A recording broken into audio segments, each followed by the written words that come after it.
All right, good evening, everyone. It is day 4 of the Tell It Slant Poetry Festival in 2024, produced by the Emily Dickinson Museum.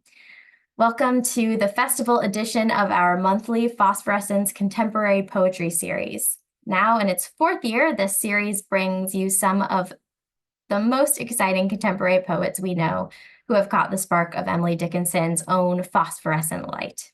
My name is Anna Plummer. I am program coordinator at the Emily Dickinson Museum. And before I introduce tonight's brilliant poets, I have just a couple words of Zoom housekeeping for you. So we encourage you to use the chat feature in your Zoom app to share affirmations and encouragement for our poets tonight. Feel free to start now by telling us where you are listening from this evening. And tonight's readings will be followed by a Q&A, and we will be looking for your questions in the typed Q&A feature so that we can pose them to tonight's poets. And you can find this in your Zoom toolbar, and you can place questions there at any time during tonight's program. We'll keep an eye on it. And now I am very honored to introduce to you our guests. Poet, editor, and occasional critic Michael Mercurio is joining us this evening as conversation facilitator. Michael lives and writes in the Pioneer Valley of Western Massachusetts. His poems, interviews, and reviews have been published or are forthcoming in Palette Poetry, Thrush, The Common, Cream City Review, Sierra, Sugar House Review, Lily Poetry Review, and elsewhere. And Michael is the founder and curator of What the Universe Is, a virtual reading series. In addition, he posts regular dispatches on his Substack, A Slight Case of Overthinking, including close readings of notable poems and musings on life as an aging Gen Xer. Michael also provides valuable service in the world of poetry in several other ways, including as a steering committee member for the Tell It Slant Poetry Festival. And I will be sharing links to his websites as well as our poets for this evening in the chat in a moment. And now, reading tonight from Denver, Colorado, we have Jane Huffman, whose debut collection, Public Abstract, won the 2023 APR Honickman First Book Prize, selected by Dana Levin. Jane is a doctoral student in English and Literary Arts at the University of Denver and is an MFA graduate of the Iowa Writers Workshop. She is editor-in-chief of Guest House, an online literary journal. Her work has appeared in The New Yorker, Poetry, The Nation, and elsewhere. And she was a 2019 recipient of the Ruth Lilly and Dorothy Sargent Rosenberg Fellowship from the Poetry Foundation. And you can find her at janehuffman.com. Joining us today from Falmouth, Mass, not too far, Molly Akin is a writer based in coastal Massachusetts. A Kansas City native, she explored the world as an unschooled teenager before earning a BFA from the School of Museum of Fine Arts at Tufts University and an MA from Harvard University Extension School. Her work is informed by her experiences as a woman, mother, and person living with invisible disabilities. She was awarded an honorable mention in Tulip Tree Review's 2023 Wild Woman Story Contest, and her work is included in the print edition. She's currently working on her first collection with the support of a grant from the Massachusetts Cultural Council. You can find her on mollyakin.com. Also joining us tonight from Kalamazoo, Michigan, Diane Seuss will read, and she is the author of 6 collections of poetry. The most recent is Modern Poetry with Grey Wolf Press. She's also author of Frank Sonnets, which received the National Book Critics Circle Award, the Los Angeles Times Book Prize, and the Pulitzer Prize. Still Life with 2 Dead Peacocks and a Girl was a finalist for the National Book Critics Circle Award and the Los Angeles Times Book Prize.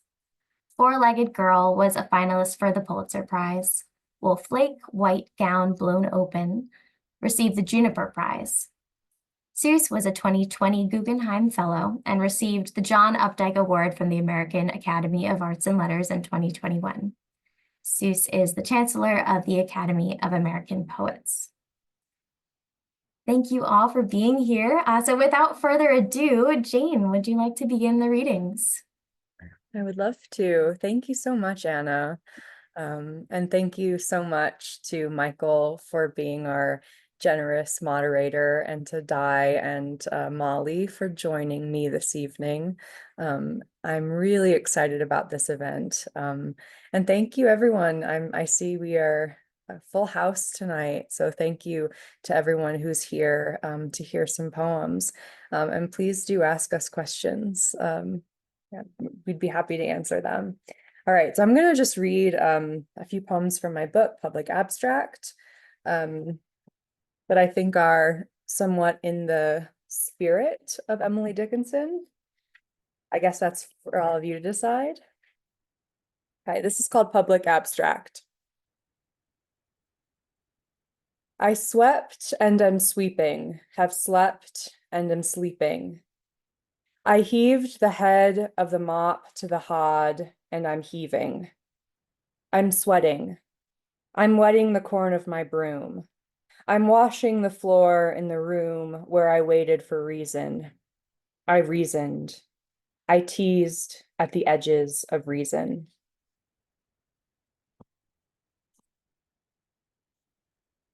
This is called The Rest. Still I keep myself. I take to bed. One lung is red. Cut red flowers hung in pink water. My other lung is out of line. From one lung I tell the truth. From the other lung I lie. Cut pink flowers hung in red water. Like a pain, the truth is mine. The lie is that today I want to die. Cut red water hung in pink flowers. The rest of it is stillness, rest. A soft cough into a hard pan. A hard cough into a soft plain. Cut pink water hung in red flowers.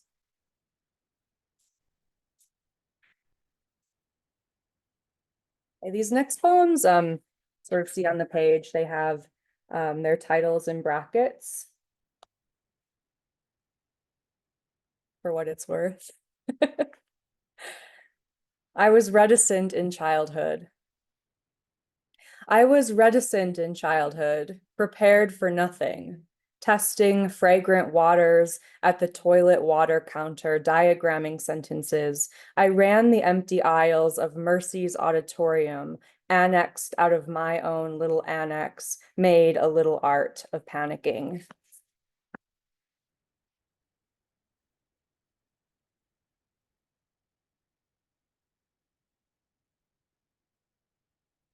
I couldn't drive. I couldn't drive, and so I got a ticket, tried to make the trip alone by train, accompanied by salience and pain, the platitude of being moved through space and time. But when I made a go of it and we arrived, I felt a falter in my salience, a swaying in my pride, and like a child picked it up and carried the idea away. And so instead, today, in stocking feet, I tarried to my bed and tried to stay. There was a clearance. There was a clearance in my health, a sudden voice. The long arm of the mind reached toward me with a choice. She said, I made arrangements. Get up from your bed. She held a washcloth to the swollen belly of my head. Whether she was life or death, I couldn't tell. My health, a dispossession, like a sail. I wasn't ill in indecision, but I wasn't well.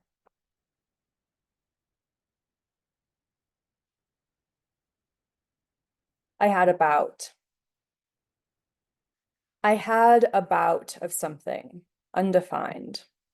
Another rattle in the lung, as if I stood under the ladder of my childhood for years before I climbed a single rung.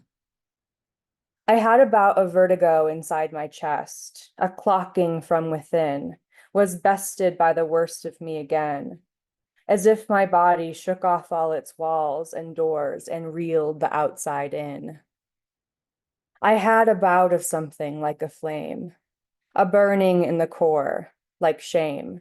an ache the size and color of a thought, aboutness, like a cough I cannot shake. That was a poem I wrote in response to being asked what my poems were about. And I said, they're about bouts. A lot of them are.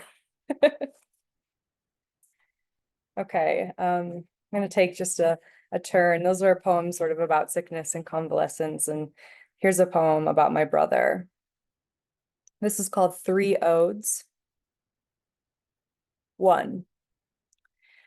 I asked my brother Death about his journey to the center of the world, where he lost his life in winter, but bought it back in spring with money that he siphoned from our mother's wedding ring.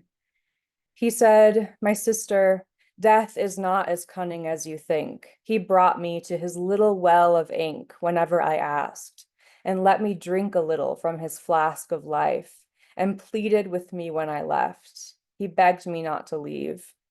And so I sat with Death beneath our mother's dogwood tree, my brother and his death on either side of me. 2. I've mourned my living brother many years. This is the heavy table of my work.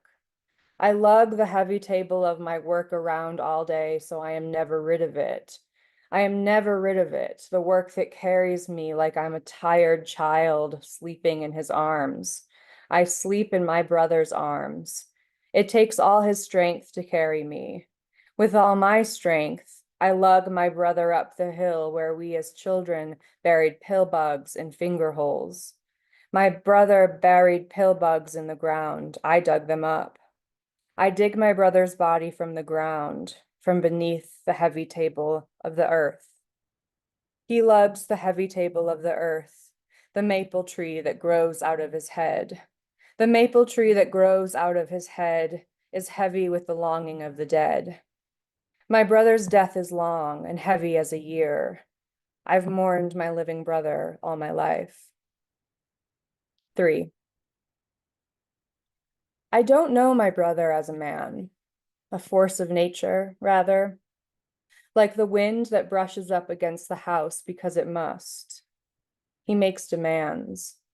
He carries with him fallen leaves and mites and owl pellets, ridden with the shattered bones of mice, because he must.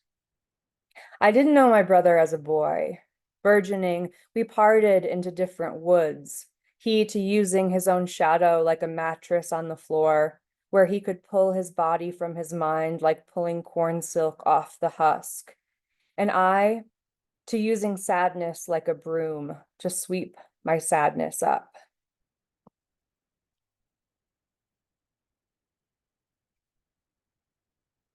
Okay, this poem is called Coda. This has a very subliminal Dickinson reference in it. Form implies the opposite of form, a globule, a formlessness, a letting go. Like fear implies the opposite of fear, relief, approximation of the human form built in packing snow. And yet the opposite of form, relief from form, implies the opposite relief from formlessness. Packing snow made globular when thrown is blown back to the ether of the whole, like grief.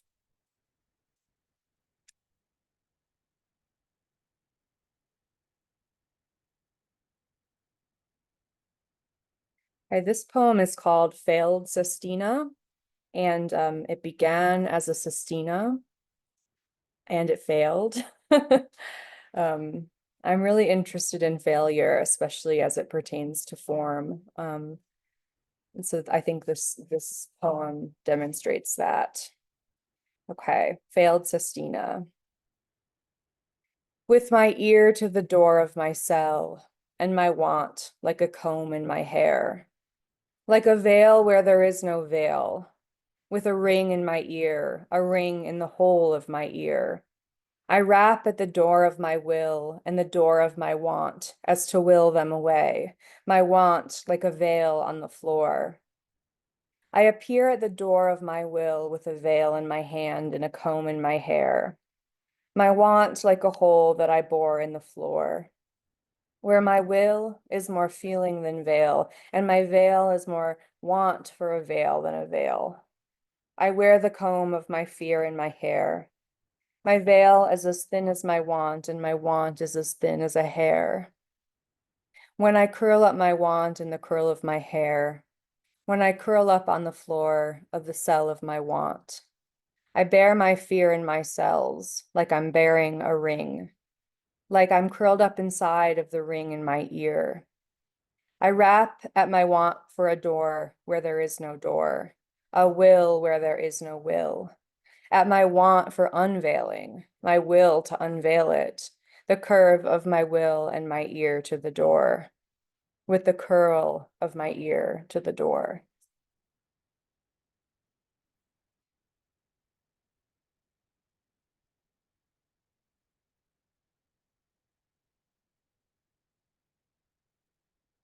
Okay, this one is called I Reached an Arm. I reached an arm across Louise, and doing so, I made a shape. It gave me pause, a wending shape. An absent mind, she said, goes limb to limb with the sublime. Our dialogue was saucerless and glassy, overgrown with cultures, like the sunless pool of water ponding underneath our garden chairs, a multiplying trawl of stillness, wisdomless and gold with fish, she said, and this is where I stayed my listening, to scratch an itch of shame. A goldfish pond is mostly water, little gold in it at all, despite its name. This is called Why the Dead.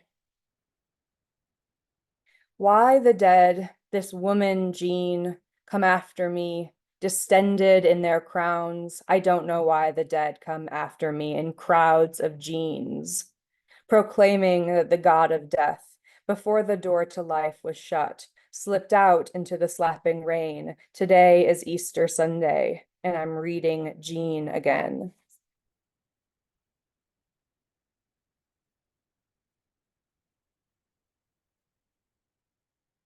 Okay, this is called Am I Indulgent?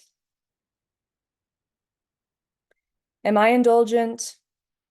Yes, as snow indulges in capacity, endeavors to be sexless, fails and sticks to everything. If I am indulgent, tell me how to put this causal impulse down back in its spring-loaded box. Like snow surveys the hemisphere, sees us naked, pauses in embarrassment. I am indulgent, yet recompense of mind, or so they say, like snow, is not a choice. And then last, I think I'll read a few of the high bun that make up the last section of my book. So these are prose flocks followed by some sort of haiku-ish lines. Okay, this is called On Knowing. What I didn't know grew over what I knew. Like sober news from home, it sobered me. It touched down like a flea of doubt touched down on me and bit. So suddenly, like tardy students at the door, a little sadness on their faces as they make their plea. My grace, a sham, a fraying pillowcase. Helicopter seeds, Annunciation amid Iowa weather. Okay, here's the one poem in the book that references Emily by name. This is called On Growth. I have a worm beneath my hair, a future worm, a nerve from the eternal present, crawled out of a wedding urn. My worm has no utility, a boiled-looking, ruddy thing. He made a home of incongruency. Emily, he fathomed me, not self or buzzed self, not self strung out on beauty, but my worm, afraid and unafraid, as lassoed by my string. I first published this poem with line breaks, but it regrew from cut parts. Okay, last poem. Yeah, thanks again for having me, and for reading with me and for being here to listen today. This is called On Influence. I'm under it, addicted to the family disease. My obsessions weigh on me. It's loud, the membrane language of the brain, but plain, like spoken language overheard, like laudanum and anchovies to clean the nerve, to ease the rash, to being good, this paragraph. If I could think a single thought that didn't burn itself to ash, I would. Thank you all so much.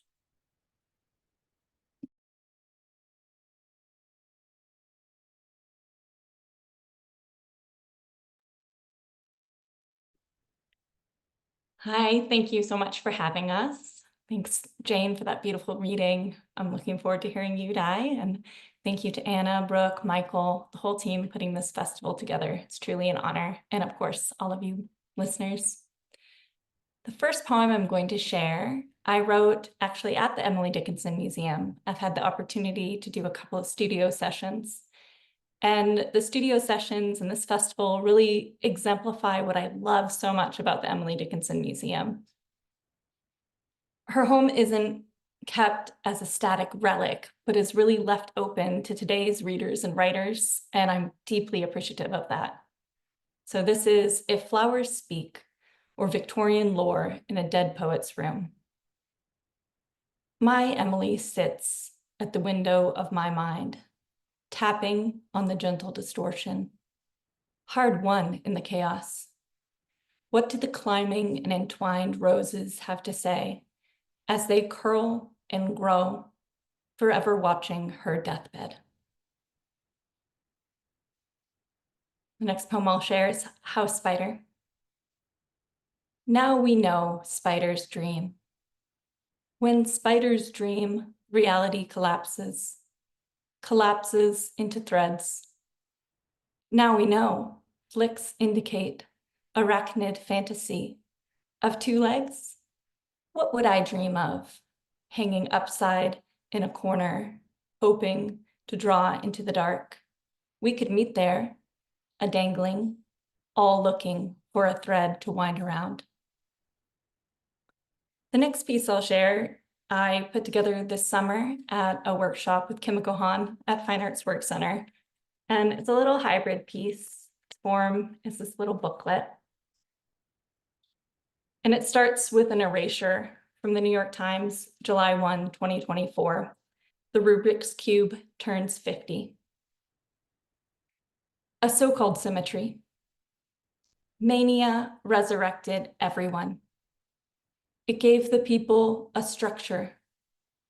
Symmetry, symmetries, symmetry. Keeners, God's hollow riffing. So I'm going to switch. Many of my poems are interested in the body. They're interested in women's bodies, in particular in childbirth and in illness and health. One of the shames in this country is the really poor outcomes we have for women in and around childbirth, especially if you're a woman of color, but all women are more than twice as likely to experience maternal mortality. And so this poem, it draws from my own experience with a brush with maternal mortality and is drawn from Harriet Mullen's reimagining of the tanka, which is a classical Japanese form. and I wrote this poem in a workshop with Jane. 8 postpartum reflections in Almost Tonka. 1. Melinda says 60% would be prevented if we could collect the palpating liquor as it spills out of our wombs. 2.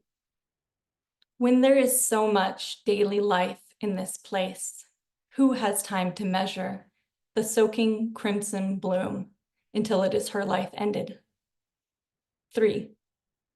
My child is a dust bunny, vacuumed out of the corner of my womb, which stays bloated open and damp after she vacates. 4. My sealing self crouches, watching as the women run, trying to stop my blood, filling and overfilling, and my baby wails. 5. I live here now, on this sanitized surface. It is nice to watch after the unceasing doing of 36 hours labor. 6. I do not mind the quiet, rocking on the warm wave of my fresh blood and milk until it is clear I may not return to land. 7. I hold hands with Princess Charlotte on her royal bed linen. 206 years ago, we decided something would change. 8. I do not die this time. My nurse's labor returns me to bed with a small pill placed in the grasping fist of my uterus. Next, I'll share 7 a.m. bathers.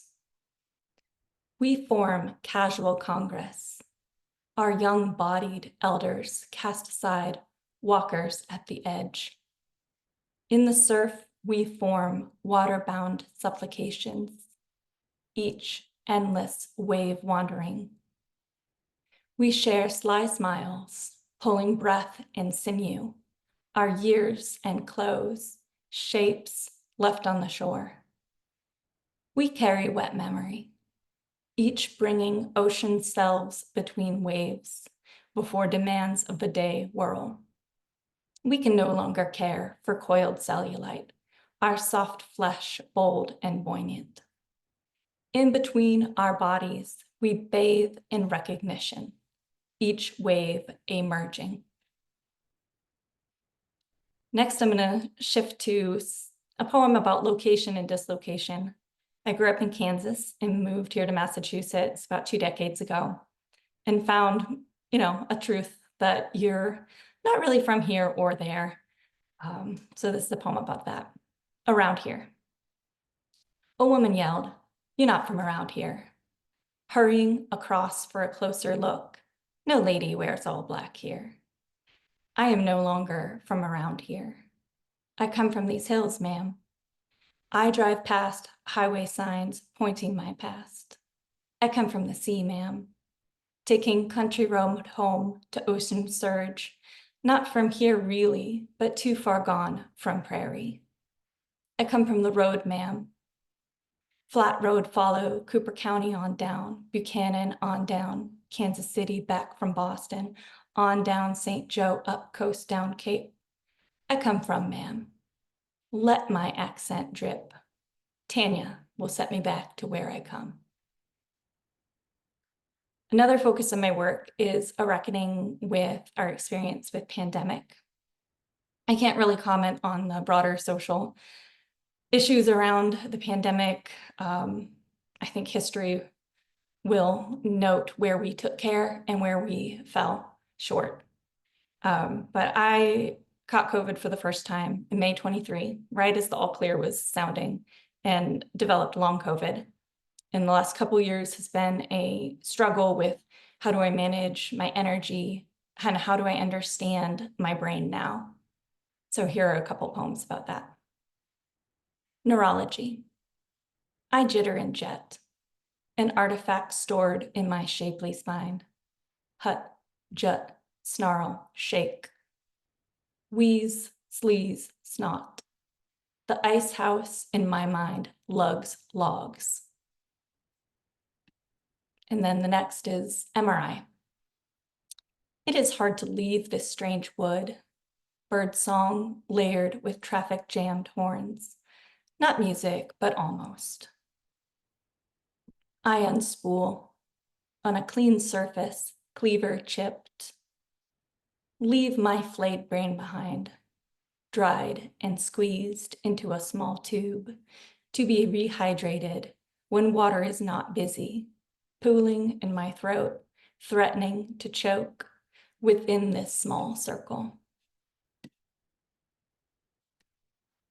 The last poem I'm going to share was also written in a workshop with Jane, and it is a golden shovel, which is a form developed by Terrence Hayes in honor of Gwendolyn Brooks. And in this form, you take a existing text, existing poem, and then use each word as your ending line. So this is a poem, a playful poem that imagines meeting Emily in Afterlife Cabaret. I'm always fascinated by Emily, but one of the things that I was looking at when I was working on this poem was her timeline and how it overlapped with some really interesting moments in America, including the emergence of burlesque in this country. So this is a golden shovel, but then does jump into a little bit of improv. But it starts with, after this poem by Emily Dickinson, in this short life that only lasts an hour, how much, how little is within our power. Emily's existential cabaret. Who are you inside? Coming close to this, coming up short, cutting your life into this and that. For one night only, pull up a chair with the iconoclasts. I can hear you groan. We begin fresh each hour. Welcome to the after show, where we are all too much. Tin punch drunk, thrumming our ambitions, thumbing unloved letters, dainty hands slamming for another. Don't ask how, just sit down for a little. I know, dear, you want to stay in comfortable stasis. That is not within our power. Thank you very much.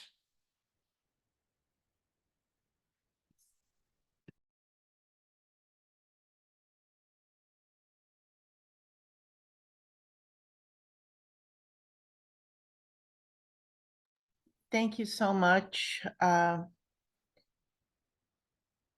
Just a sec.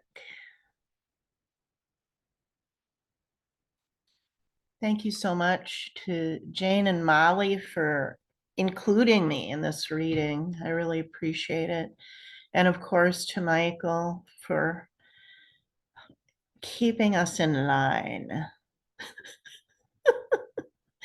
And to the Dickinson Museum and that amazing house, and to Emily herself, who you can tell from hearing Molly and Jane just how her influence continues. So I'm going to read a couple poems that mention Emily, and then we'll see where I go from there. I'm still not sure. Okay. These are two sonnets from Frank Sonnets. It is abominable, unquenchable by touch, closer to the sublime than sentimental, more animal than hominid. I've seen it in the eyes of birds weaving on a stem of ragweed. Voracious, singular, there is no one like me. Dickinson in her narrow bed, her cold clenched hands, her penmanship unreadable. Even following a recipe for black cake, her black cake came out strange, lusher than the template. And every freak I ever met had that same look in their eyes, armless, threading a needle with their lips and teeth, legless, rounding a corner on their cerulean cart. Monarchic, imperious, wild, sad. And like every virgin queen, the need for love revolting and grand.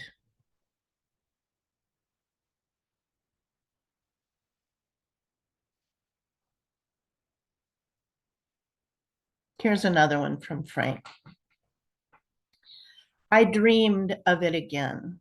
My dad's body lost to us again, but finally found again.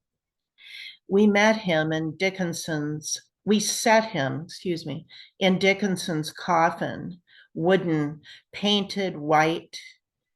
Where had his body been all these years? Things felt strange. I could see the stitches holding my dad's eyelid shut. But lo and behold, his eyelashes, so long they tangled now and then, were still intact. And at his throat, like Emily's, a nosegay of violets, a pink cypripedium, and 2 heliotropes in his hands. I loved his hands. They were not large hands. They cut and sanded wood. They had a fineness, a delicacy. It was said after Emily's little nephew died, she became delicate, would not even let the doctor feel her pulse, just walked past the door so he could diagnose her via a glance. My mother and sister added bluebells to his coffin, but they called them sweet peas. I don't know why. I don't know why I miss Emily so, and him. Why die? Why dream? This is from my book, Still Life with 2 Dead Peacocks and a Girl, which featured several self-portraits along with all kinds of references to painting, to visual art. And this is self-portrait with Emily Dickinson. And it's a list. So before each line, there's a hyphen or dash, fittingly enough. I lived on that granite edge, likened to lichen.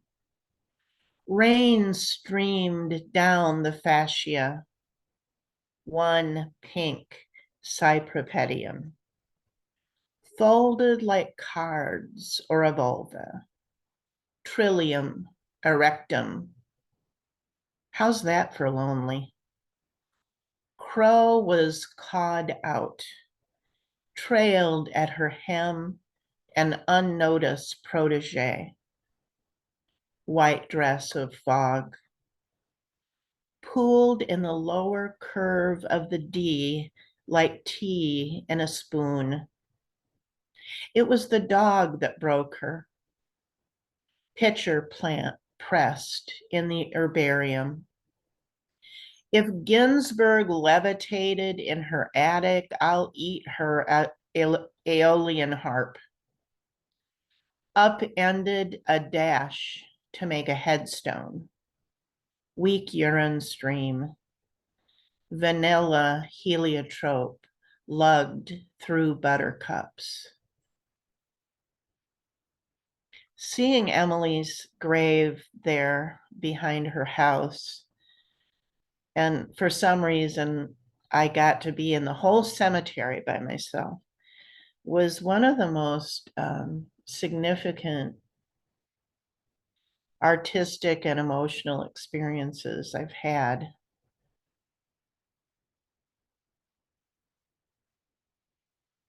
So I'm going to turn to some new poems, which are very Dickinson influenced. And you'll hear it, I don't need to point it out. What you wear is not what you are, and who cares? Intentionally express only the least of you. The overdone peacock within is a nun.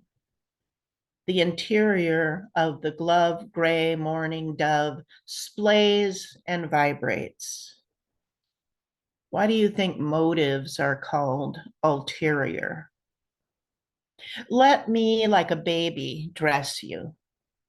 The gender of the bow in your hair, whether the material world is silky, silken, silk, or milk, is immaterial. Is your disease viral or imperial? Gilded urn or body bag? Under the knife, you're ethereal. Sharpen the blade, you're a hag.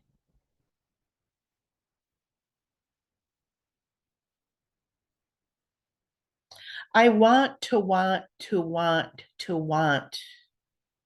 I want to want as I once wanted. I once wanted, and it was glamorous. I wanted at one time, and it was divine. It was divinity, a trinity, three wants added up to one half have. Want and want and want, not the object of the want, candy, money, cock, as Ginsberg writes, and endless balls. But comes the end of endless balls, and thus the end of endlessness. Though having wanted, the memory almost does not dissipate, leaving again the want to want again. I feel it hard here, driving through this endless monologue of fog.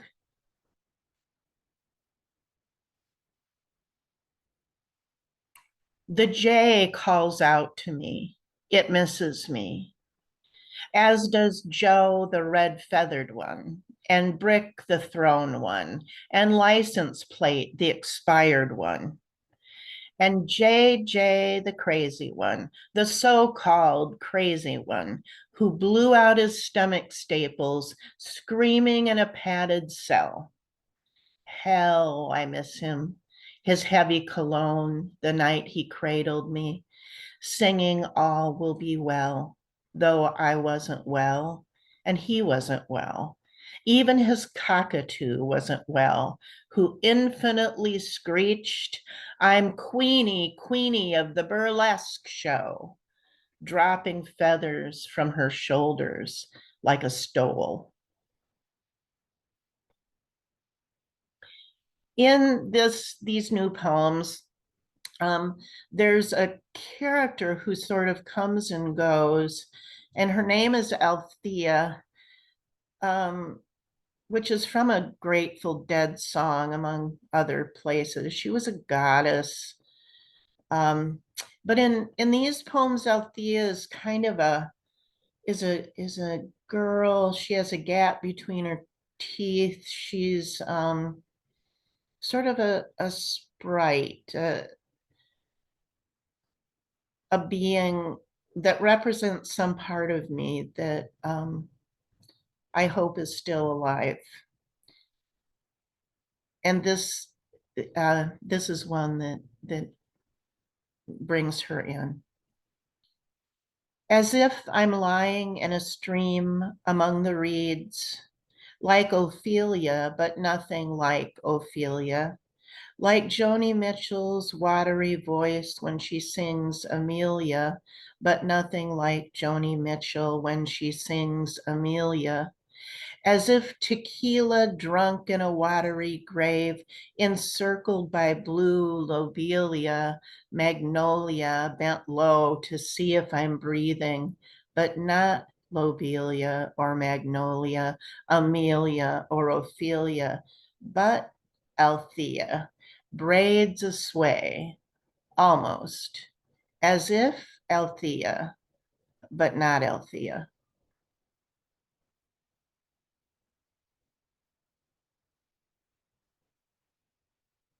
I'll end with this next one. I dreamed, she said, Althea, she said, was in, she said, the garden, she said. I dreamed Althea was in the garden. I shoved away the rock, she said, and parted the tall grasses like shaggy locks of matted hair to stare at Althea, somnolent, curved around herself like a penitent animal in a manger scene. Attendant to the little god, she said, but separate. Okay, thank you.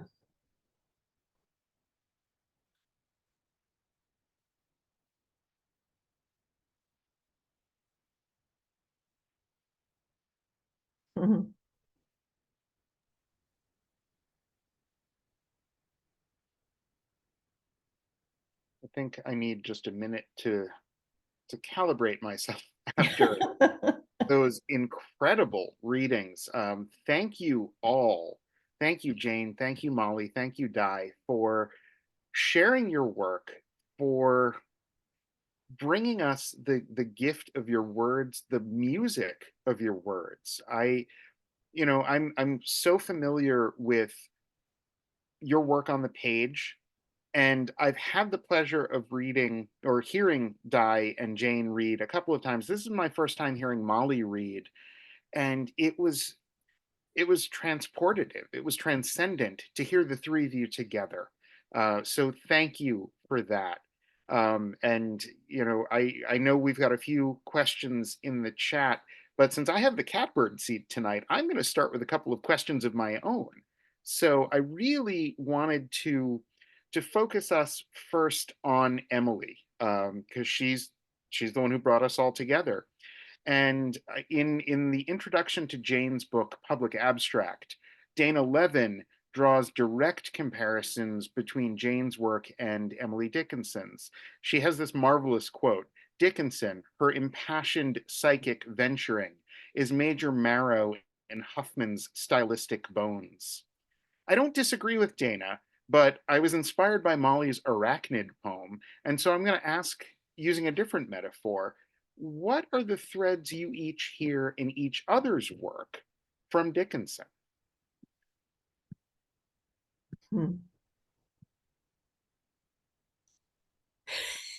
I can start. Do it, Jane. I see in both Di's work and in Molly's work an interest in selfhood, and in looking inward and looking inward closely. I also see a fine attention to language and the sounds two words make when you rub them together, a musical quality. And I think despite the fact that your poems look very different on the page, they're working with concision and compression. The compression is a very dynamic tool.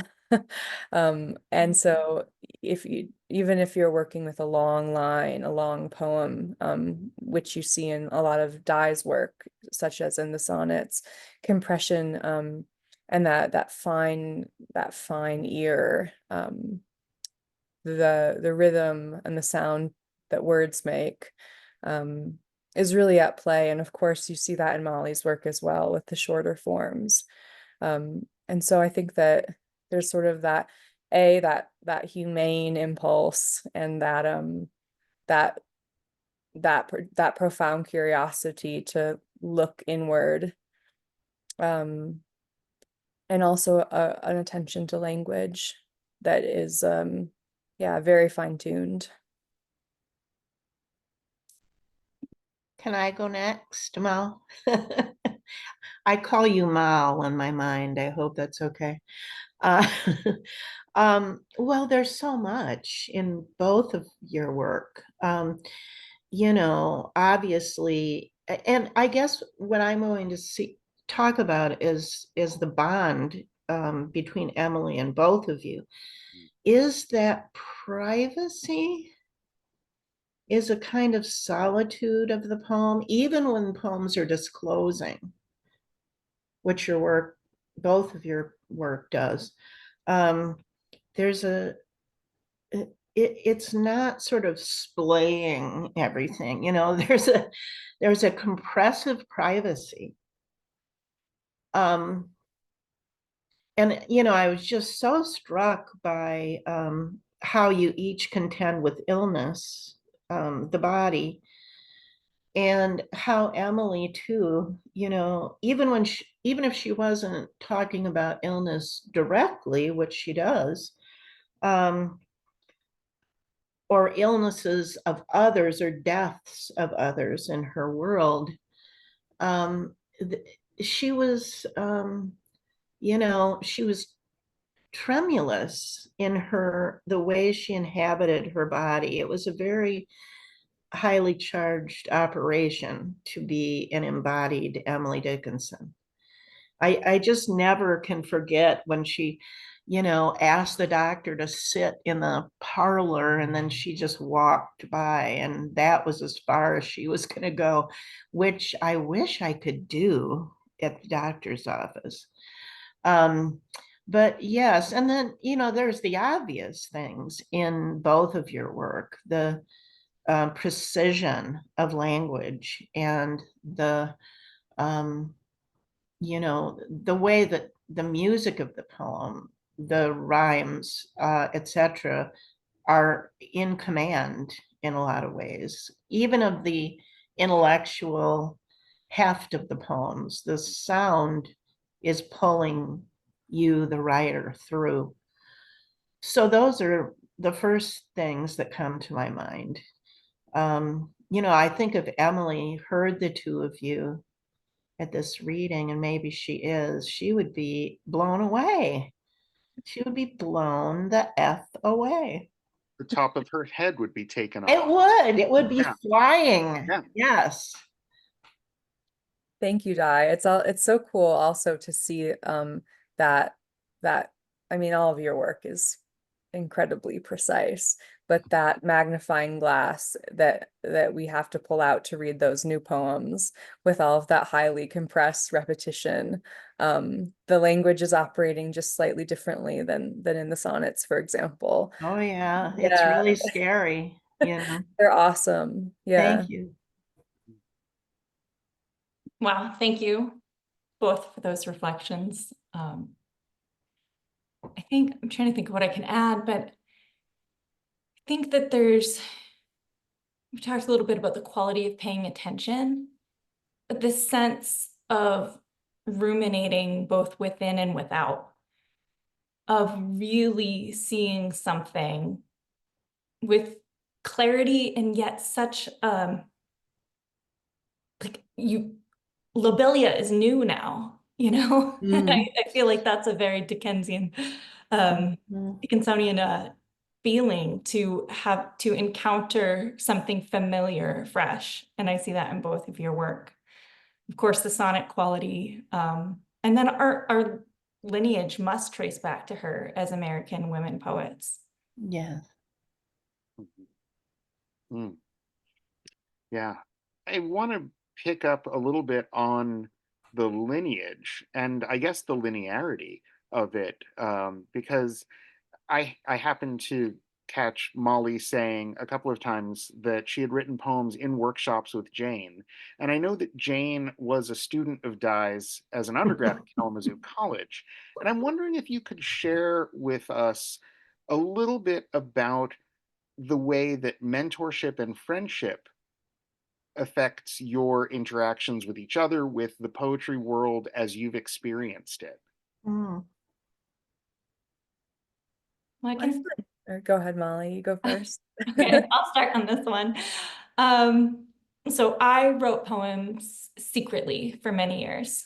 And the first live poetry class I took was a virtual but in-person class with Jane. The iOS Writers Workshop Summer Program did a series of virtual programs, which made it possible for like a mother who was also caregiving who needed to stay more sheltered to take a poetry workshop.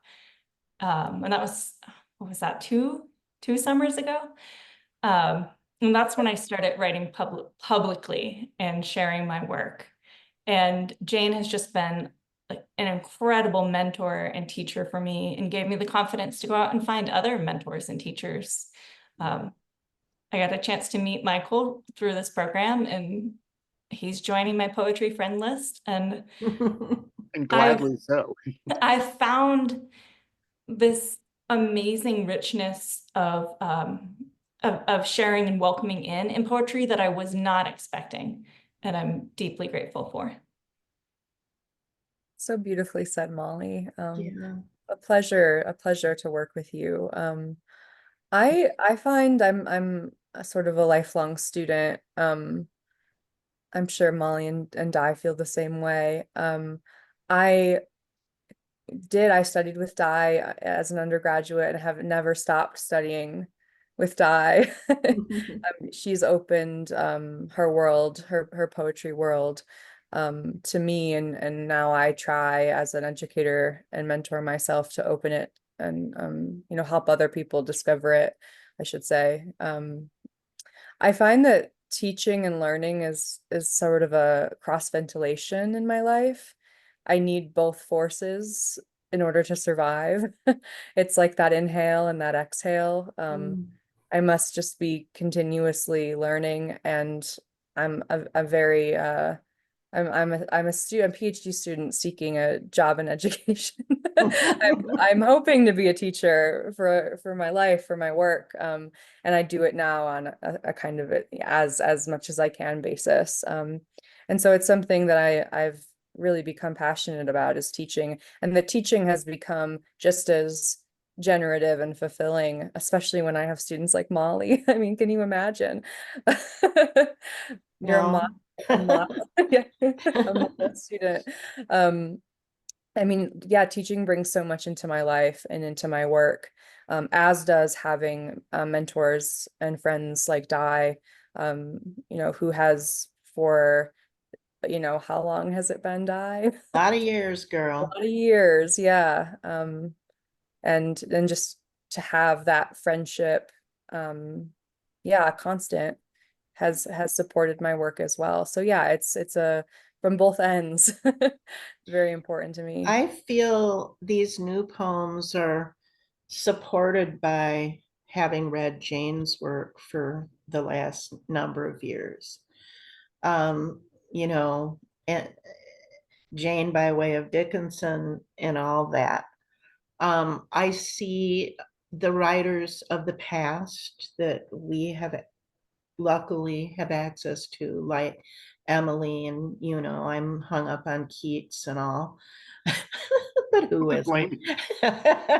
um, they are also literary, they're mentors, they're friends, they're teachers. And I guess I learned to do that having a missing parent from the time I was 7. I could imagine the parent in interaction, even though he wasn't there. And so I have a very healthy, I think, relationship with the dead and what they can teach me. But when I was teaching Jane, for instance, I mean, I loved all my students. And then there were these people like Jane who truly the first day she showed up, her eyes were just like hungry. And she just looked at me like, what a weird piece of work is sitting here in front of this classroom. And I'm ready for it. And as I watched her learn, I learned from her. And we were able to have conversations about things we both loved, like sonnets and form. And when I started teaching, I don't have an MFA, I confess. Um, and most anything I know about poetry is self-taught.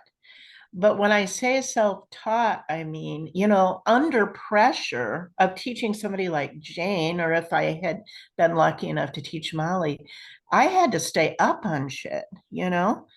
I had to. And so I was constantly educating myself as I worked to educate others. Yeah, it just, it's a tilt-a-whirl, and I'm glad to be on it with friends. And Michael, You've been so supportive and to all of us. And those figures, those presences are just everything. Mhm. I'm a solitude junkie, but when I feel too cut off from somebody willing to receive and respond, I worry about myself. Yeah, and thank you for including me on that, Di. I feel incredibly lucky to be connected to the three of you. I am learning tremendous amounts from your work every time I engage with it or re-engage with it. I pulled out your UMass Press book, uh, Wolf Lake White Gown Blown Open this afternoon, and you noticed the inscription at the end of it. It was the Juniper Prize, which was named for Robert Francis, who lived at Fort Juniper in Amherst, down the street from where the Dickinson Museum is. And that little circling of poetry was so important. Mm. And so, I'm just glad to be here with all of you and to know all of you. And before I embarrass myself further, what I'd like to do now is pivot from something that Molly said a couple of minutes ago about, having written poems privately to writing poems publicly, because there's a terrific question in the Q&A from Celeste that reads, given Emily's feelings about publishing her own poems, I would be curious to hear you all talk about your relationship to publishing and whether, if you could never publish a poem again, the volume, forms, themes, etc. of your poems might shift. Great question. Your turn, Jane. Hi, Celeste. It's great to see your name, and thank you for this question. Yeah, it's a great question. I've been trying, I got pretty into sort of the independent publishing world pretty quickly when I started writing poetry as an undergrad.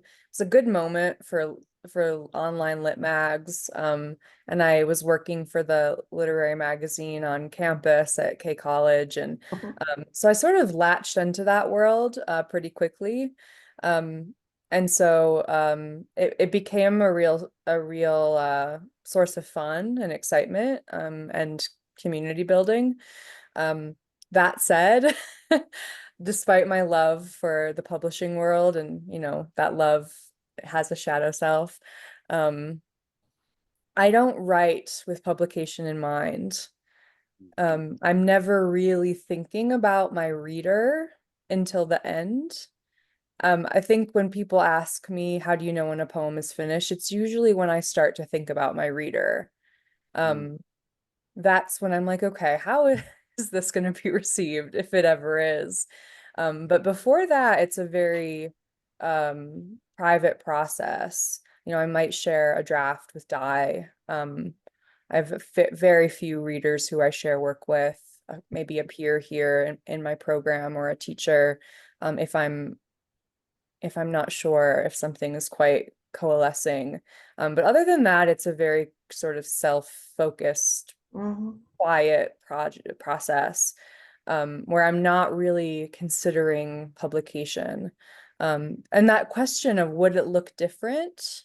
I think it would look a little bit different, sure.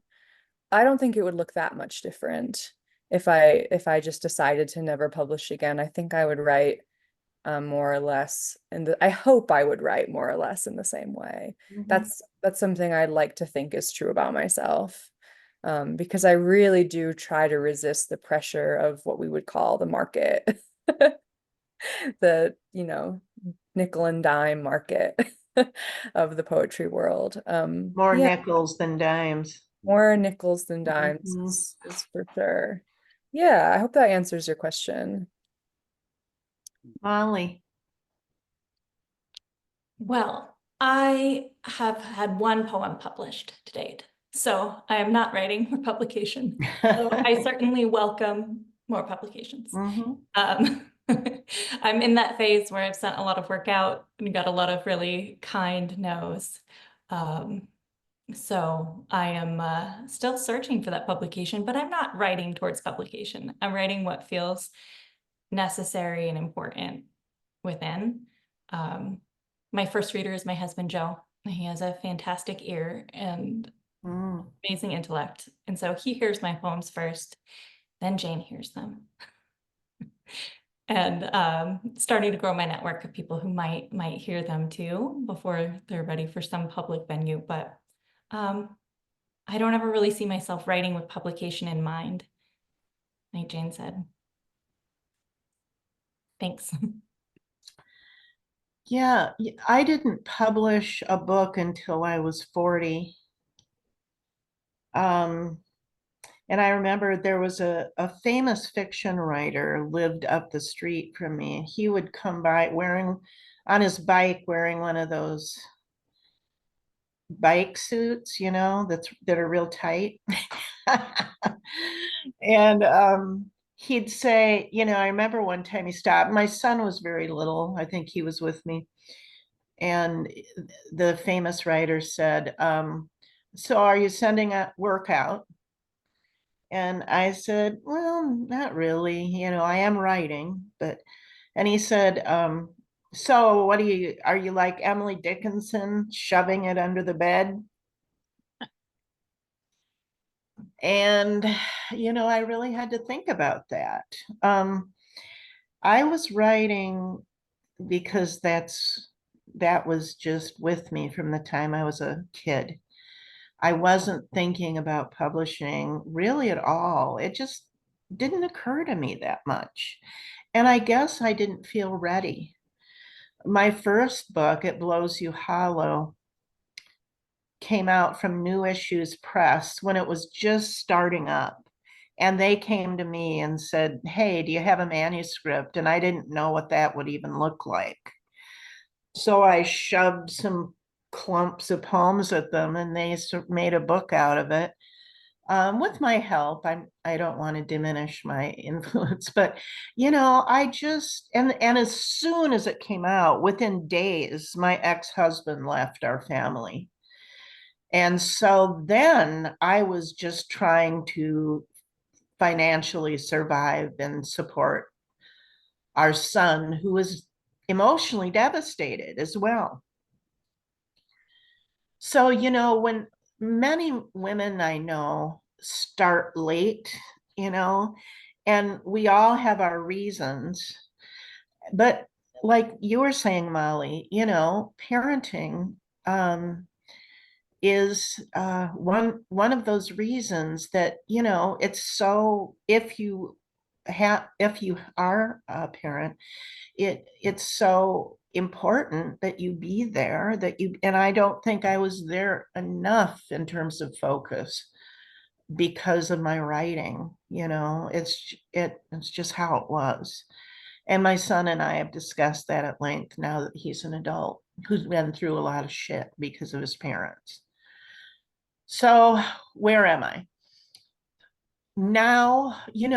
I've had this lucky publication life.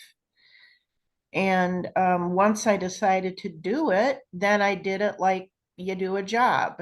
Being from the working class, I have pursued publishing like I would do factory work. And that is, you do it, you don't focus too much on your when things don't happen the way you want them to, you move on. My mentor was Conrad Hilberry, and he'd say, oh, it'll probably come back. Back then it was in an envelope, not online. And when it comes back, just stick it in another envelope and address it to some other magazine. It's not that big a deal, and that's how I've always seen it. If something happens, cool, but I don't get too attached to that, nor to prizes, nor to lack thereof. You have to stay in the middle about these things. And it's not why I write.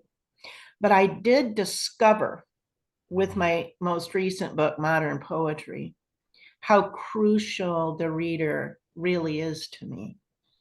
And in fact, the book is dedicated to my reader, that individual who is reading the book. Not when I'm writing the poems. I'm similar to Jane in that way.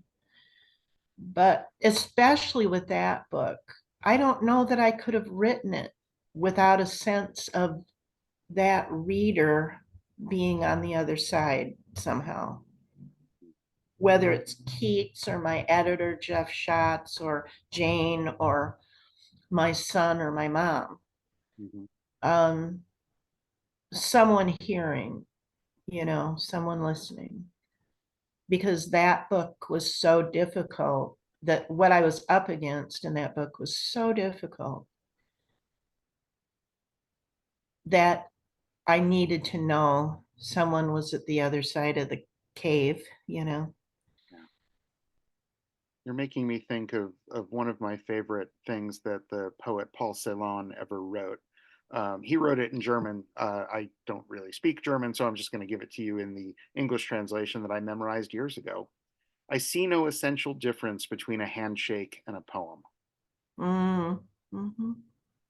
We do need readers to be on the other side to receive what it is we're putting out there. Mm-hmm. And each of you does that in such a marvelous way. And there's a real brilliance in knowing how much to put forth in a poem and how much not to put forth in a poem.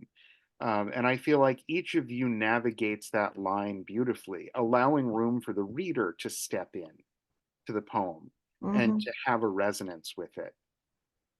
You asked Michael, or who was it who asked the question? Celeste. Celeste asked, how would the poems be different if you're never going to publish again? And, I don't think they would be all that different, although they might be naughtier.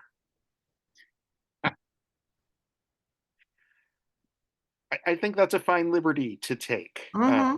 if you are writing for yourself. Yeah, and not just sexually, but in every way, politically,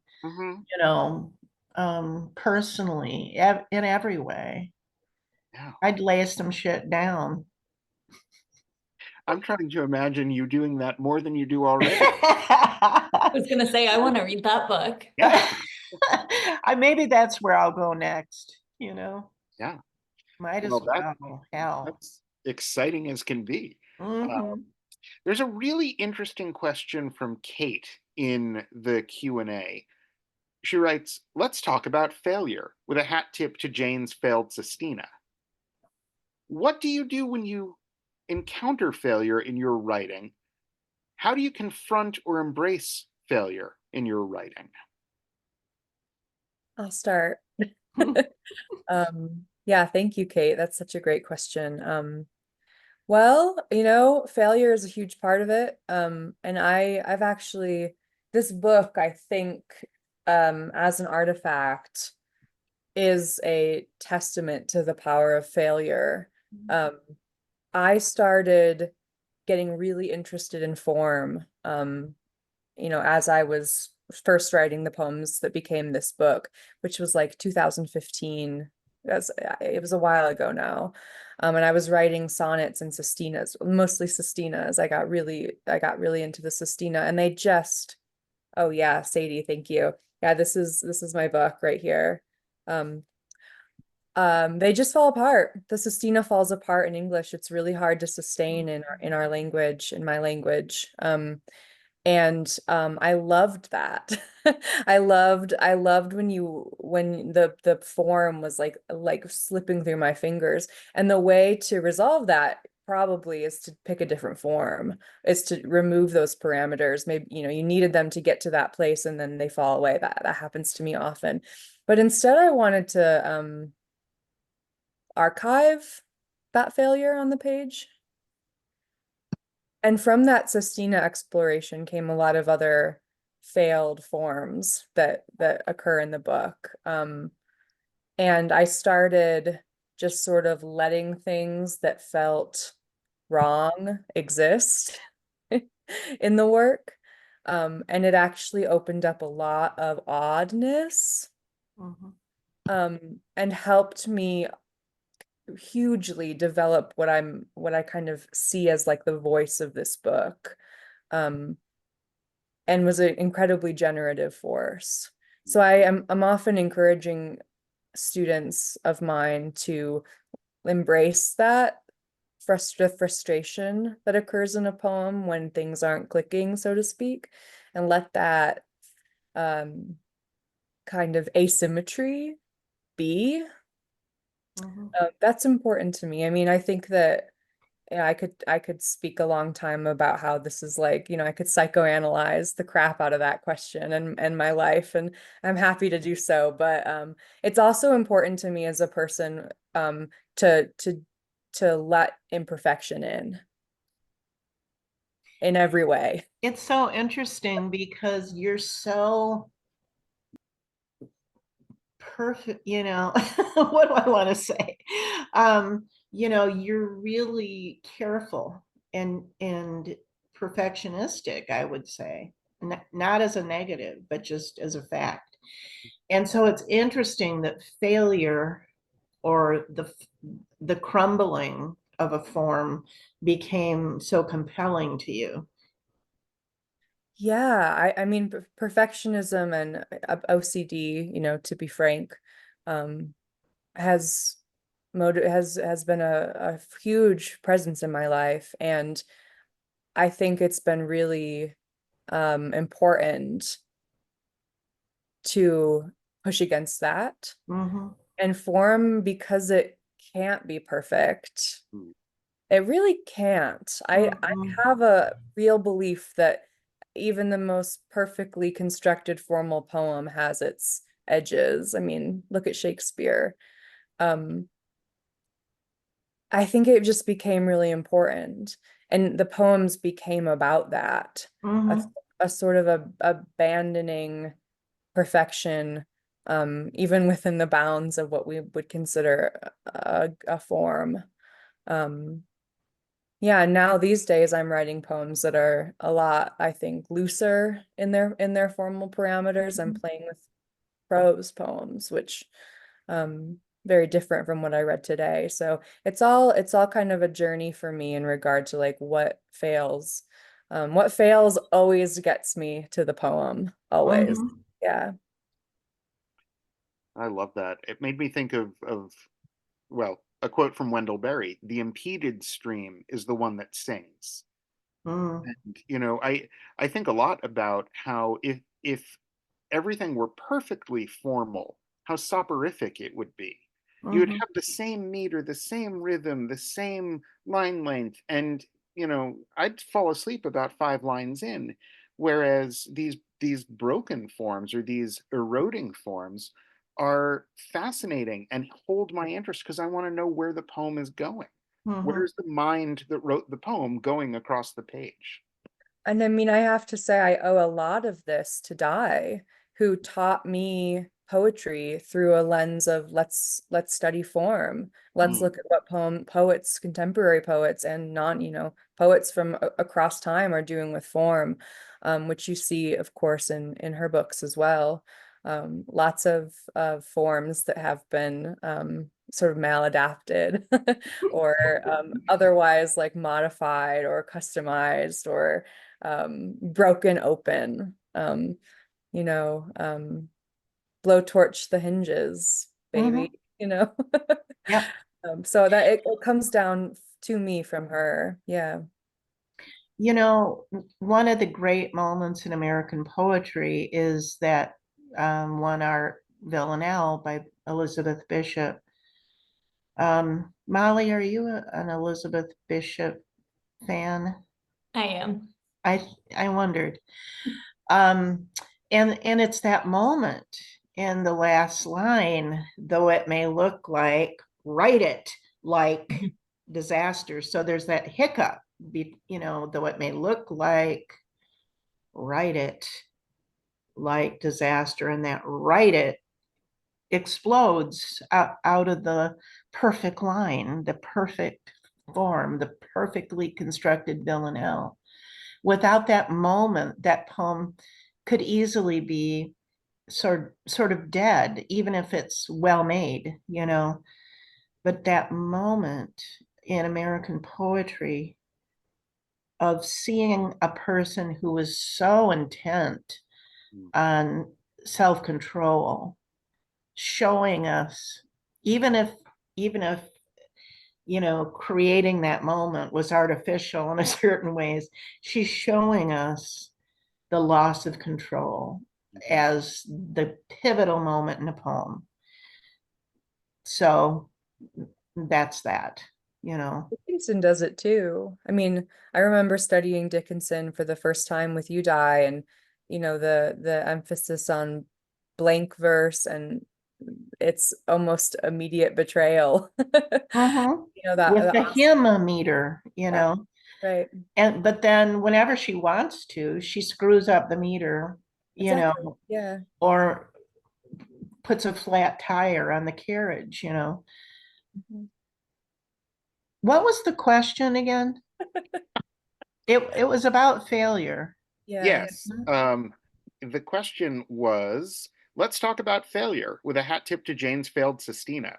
What do you do when you encounter failure in your writing process? How do you confront or embrace failure in your writing?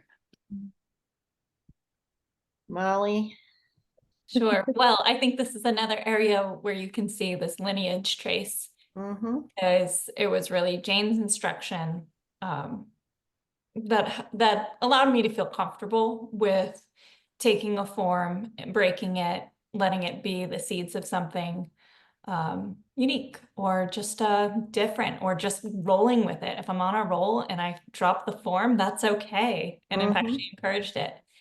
And then I think the fact that I didn't really start writing poetry in earnest until I was 38 helped, because I've experienced successes and failures, and I know, through both you learn. Yes. Hmm. Yeah. Yeah. I'm trying to think about what failure means in a poem. I know that in these newest poems, I'd say at least half of them are failures, and I put them in the slush pile.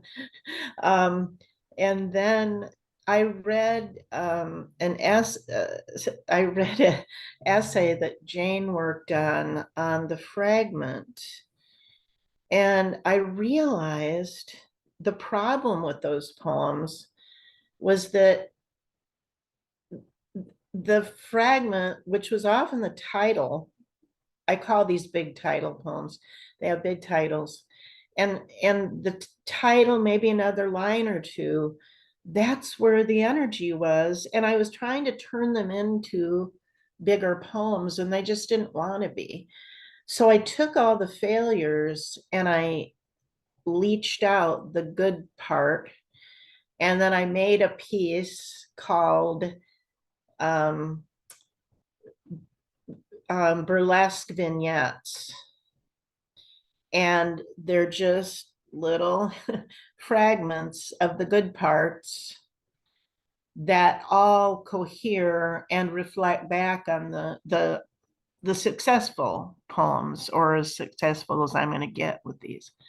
So, you know, I learned from reading Jane's essay on the fragment, and that what I had created wasn't necessarily rejectable or failed, but an interesting truncation, different than anything I had done before, that didn't want to be more developed in terms of narrative or whatever.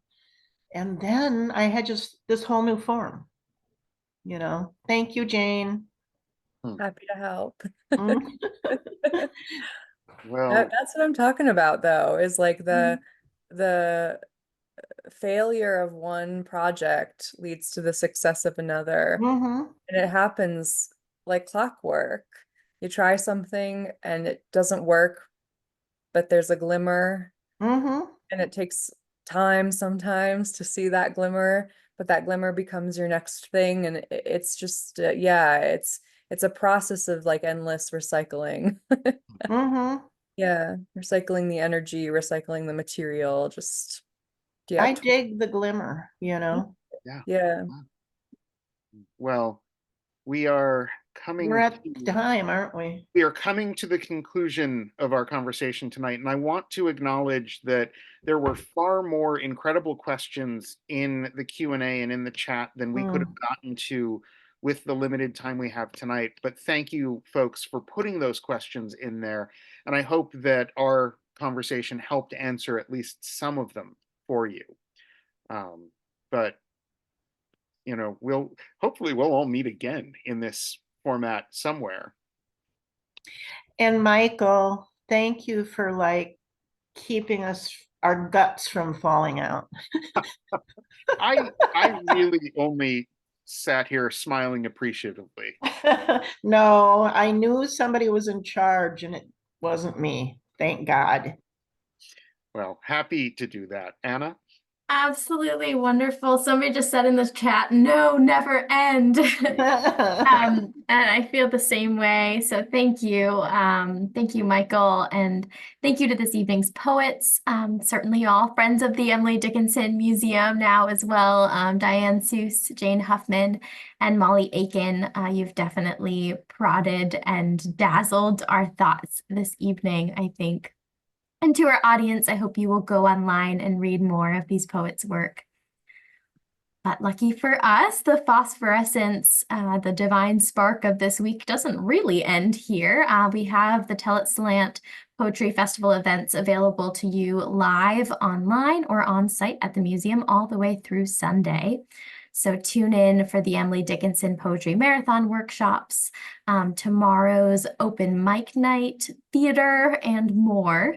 And on Saturday, 2023, Pulitzer Prize winning poet Carl Phillips and Sebastian Merrill will take the stage for a reading and conversation under our festival tent. And so we hope to see you all there too. That'll be a great one. It will, yeah, looking forward. And we offer every festival program for free, and we hope to continue to do this. So if you hadn't had the chance to make a donation yet, please do visit the Emily Dickinson Museum website, which should be in your chat, and do that. Thank you, all poets, and thank you, everyone, for joining. Thanks, Have a good Anna. night. Thank you all. Thank you, you, everyone. Molly, Jane, Michael. Bye. Night, night. Bye.